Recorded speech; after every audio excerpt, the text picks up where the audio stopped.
Sobre el piso firme parecía pequeño, débil, frágil, aunque su apariencia era musculosa, su cuello ancho como el de un toro, así le gustaba decir a él. Un pelo enrevesado, largo, fuerte, una cara marcada por los antiguos y ancestrales rituales de los hunos. Ojos oblicuos, mirada profunda y penetrante. Y cuando subía al caballo, su figura egregia aumentaba. Parecía que delante de nosotros se encontraba un gran dios, un gran líder, blandiendo la espada de Marte. Su nombre Etil, aunque su pueblo le llamó Atila, padrecito. Fue el azote de Dios. Hostigó al Imperio Romano. Y durante muchos años fue la leyenda negra y oscura del continente europeo. Esta noche en nuestros pasajes de la historia, Atila, rey de los hunos, el imperio efímero de un hombre aferrado a muy pocas tradiciones, muy pocas costumbres, porque solo se fiaba de él y del ardor y el empuje de sus guerreros. Solo se fiaba de lo que podía avanzar su caballo, y hasta donde avanzaba su caballo, avanzaba el poder de Atila.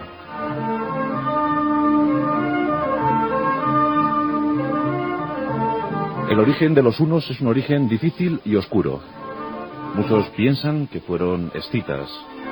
En la región escitia podemos encontrar a los hunos, pero yo creo que lo más seguro es afirmar que esos hunos venían de las estepas de Siberia, venían del Asia Central, de las grandes llanuras del Asia Central. Por tanto, debemos decir que el origen de los hunos era mongol. Los primeros que sintieron las lanzas, las flechas, las ondas de los hunos fueron los chinos, y a tal fin tuvieron que levantar el monumento más maravilloso de la Tierra, la Gran Muralla China, el único que se puede contemplar desde el espacio. Eso tuvieron que hacer los chinos, para evitar el avance terrible de aquellos guerreros insaciables, aquellos predadores de la llanura, los hunos. Y la muralla fue efectiva, y los hunos debieron mirar hacia Europa. Y con ese fin se asentaron en el sur de Rusia, en el mar de Azov. Y desde allí comenzaron sus invasiones, sus incursiones, sus rapiñas sobre Europa. Estamos en el siglo IV después de Cristo. En las llanuras de Rumanía, en la región de Panonia, comienzan los asentamientos de los hunos. Aquí nos encontramos a Turda, el gran líder de los hunos. Y aquí vemos cómo se subdividen las tribus de los hunos, las tribus únicas, como ellos llamaban. Por un lado, las danubianas. Los romanos a estos le llamaron los hunos blancos. Y más allá del Danubio, los hunos negros. Luego intercambiaron posiciones. Eran tiempos de mucho miedo, eran terribles. El cristianismo se estaba también asentando en el Imperio Romano, ya dividido entre el Imperio de Oriente y el de Occidente. Los hunos caucasianos avanzaban por su cuenta, y los danubianos también. Pero llegó el momento de la muerte de Turda. Turda dejó 4 hijos. Uno de ellos, Munsek, padre de Bleda y de Etil. Otro de ellos, Rugila. A la muerte de Turda, Rugila, el más pequeño, el más bravo, el más heroico, el más diplomático también, de aquellos hijos varones de Turda, asumió el mando de las tribus. Y comenzó las embestidas contra el Imperio Romano de Oriente. Y también contra las tribus bárbaras. Los alanos, los germanos, los escitas, los visigodos, los ostrogodos, supieron cómo era el ardor combativo de los hunos.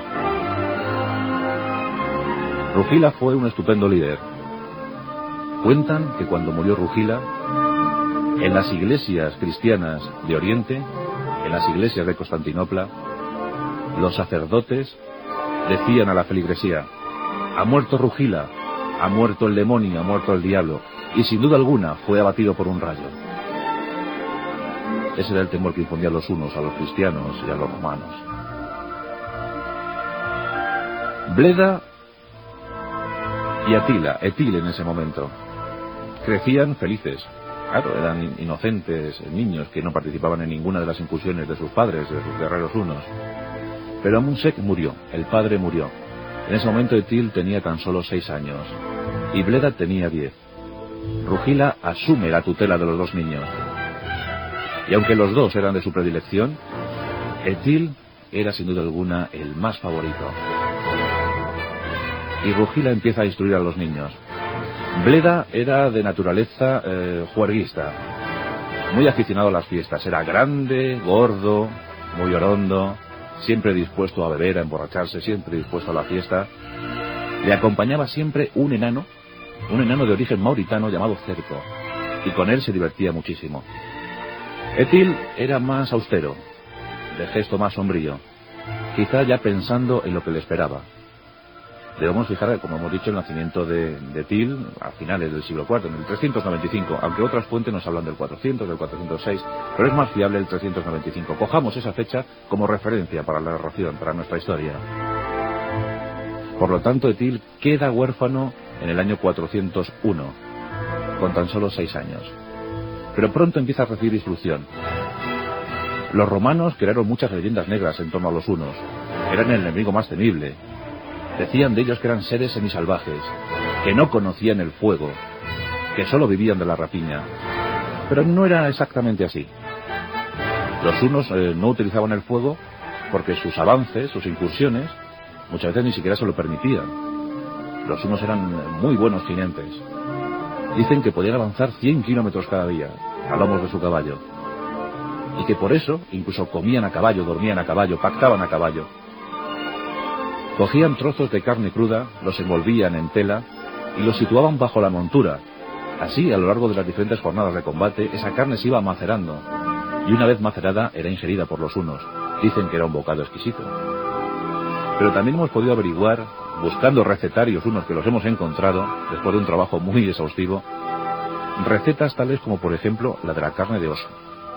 Se cogía la carne de oso, el trozo de oso, se guisaba con mucho cariño, se ornamentaba con unas setas silvestres y una vez conseguido ese guiso, se rociaba todo con leche agria. Dicen que era boccato di cardinale. Por tanto, sí conocían el fuego. Cuando tenían tranquilidad suficiente, conocían el fuego y utilizaban. Pero les gustaba muy poco dormir bajo techo. El techo de los hunos eran las estrellas. Dicen que Atila nunca consintió en dormir bajo un techado. Buscaba siempre el amparo de su tienda de campaña, o simplemente un lecho confeccionado a base de pieles. Y hablando de pieles, la vestimenta de los hunos era muy original. Su traje favorito consistía en las pieles de rata. Cogían las ratas, le quitaban la piel, luego se comían el animal, claro, y con esas ratas hacían una especie de traje, y ese traje ya les pertenecía de por vida, es decir, hasta que la piel de rata se caía ya fragmentada por el ardor del combate, por el sol, la lluvia. Vamos, que el huno y la piel de rata eran una sola cosa.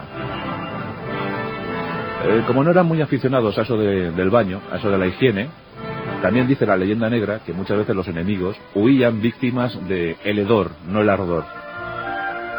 Cuando unos cuantos miles de hunos se juntaban, se hacían notar, por diferentes maneras. Los hunos eran extraños, no tenían dioses, solo adoraban a sus muertos. Ellos pensaban, sus chamanes, siempre que hacían un ritual,